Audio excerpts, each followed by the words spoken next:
Have you ever felt crushed by a system that promised salvation yet left you drowning in guilt and despair? I did. I was once part of a conservative Christian church that demanded instantaneous salvation through intensive, high-pressure courses, a system that, rather than nurturing faith, left me in deep depression for 7 long years. But then God revealed to me a secret. His Torah is eternal, unchanging, and offers a path to healing that transforms our deepest wounds into wisdom. In my first church, I was bombarded with the message that salvation was a competitive race. Every camp, every sermon, every intensive course emphasized that if I didn't confess Jesus died for my sins with absolute conviction, I was doomed. This pressure, coupled with a narrow worldview, inflicted a trauma that haunted me for years. I was forced to face the grim possibility that my loved ones, like my grandmother, might suffer eternal punishment if they did not share the same rigid beliefs. That looming threat turned every moment of loss and grief into a nightmare. It wasn't until I began studying the Bible on my own that I started questioning this competitive model of salvation.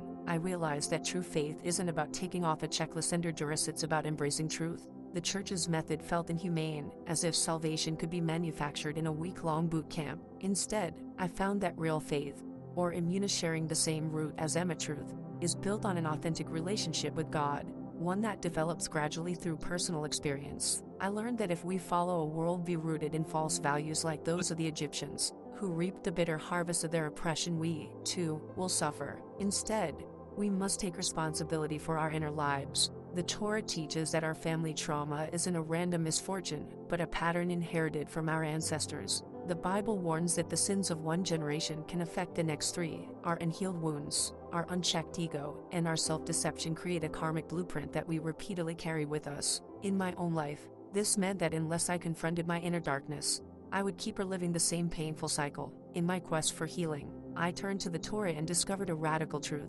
God never abolishes his Torah. The Torah is not merely a historical record, that is the spiritual DNA of humankind. Through his commandments and teachings, it shows us how to live, how to eat, how to speak, how to think, and most importantly, how to mend our broken souls. Kabbalah deepened my understanding by revealing that our souls carry divine sparks that are dimmed by trauma. It teaches that our inner wounds must be repaired tikkun nefesh if we are to break the curse passed down through generations. Similarly, Taoism teaches that the laws of nature, including spiritual laws, govern our lives. If we defy these immutable principles, we inherit the consequences like a never-ending curse. Our reincarnation, our repeated life challenges, are not accidents, they are the karma of unresolved pain.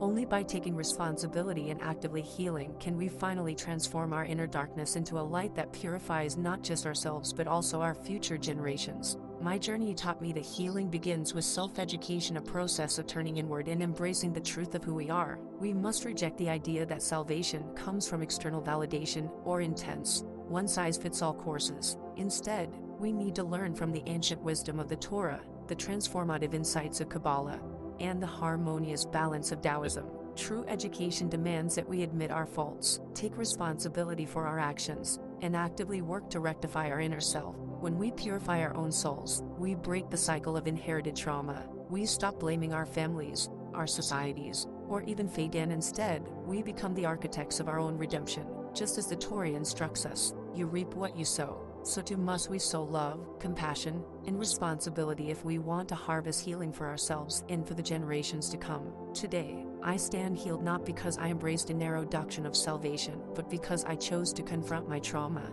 learn the eternal truths of the Torah, and transform my inner darkness into light. My message to you is this: real faith is built on truth and self-responsibility. Do not allow the competitive, guilt-ridden systems of the past to dictate your future. Instead, embark on your own journey of self-tikkun, rectify your soul, break the cycle of trauma, and help create a more compassionate world. If my story resonates with you, please like, subscribe, and share your thoughts in the comments. Let's inspire one another to heal, grow, and truly know God on a personal, transformative level.